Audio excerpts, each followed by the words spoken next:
Telangana BJP అధ్యక్షుడు మరొకసారి తన అసలు నిజ స్వరూపాన్ని బయటపెట్టినాడు. 42% 9వ షెడ్యూల్లో చేర్చడం అసాధ్యం అంటా ఉన్నాడు. ఇది సాధ్యమే. ఇది గతంలో జరిగింది పక్క తమిళనాడు రాష్ట్రంలో.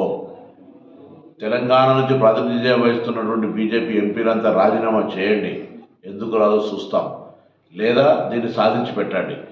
ఈరోజు సుప్రీంకోర్టులో ఇందిరా సహాని కేసులో చాలా స్పష్టంగా చెప్పినారు.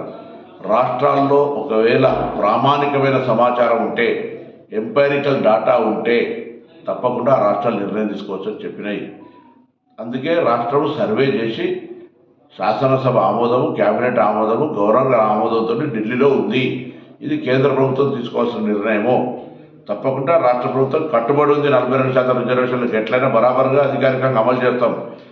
ఆనాడు మండల్ కమిషన్ చేస్తే కమండల్ అన్నది మీరే.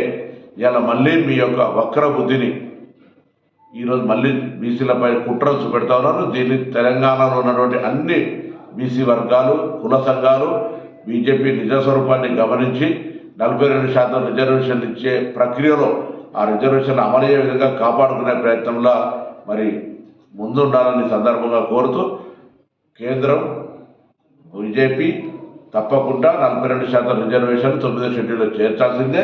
ఈడబ్ల్యూఎస్ కేసులో గతంలో కూడా ది జనహిత అభియాన్ కేసులో కూడా ఈడబ్ల్యూఎస్ సందర్భంగా చాలా స్పష్టంగా చెప్పింది. ఎప్పుడైతే 50% క్యాప్ ఉందో ఈడబ్ల్యూఎస్ ఇచ్చినప్పుడు క్యాప్ వెళ్ళిపోయింది. కాబట్టి ఆ రిజర్వేషన్కు సంబంధించిన క్యాప్ లేదు. రాష్ట్రాల ప్రామాణిక నివేదికల ప్రకారంగా, సమాచారం ప్రకారంగా చేసుకునే హక్కు సుప్రీంకోర్టులో ఉంది. కాబట్టి ప్రజలను మభ్యపెడుతుంది మీరు.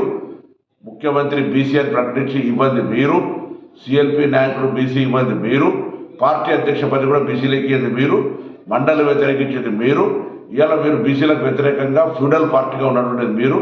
తప్పకుండా సామాజిక న్యాయంతో పాటుగా ఇవాళ మా ముఖ్యమంత్రి రెడ్డి అయితే BC PCC president, SC deputy ముఖ్యమంత్రి. ఇట్లా మా దగ్గర ఒక సామాజిక న్యాయం ఉంటుంది, మీ దగ్గర అసాధ్యం.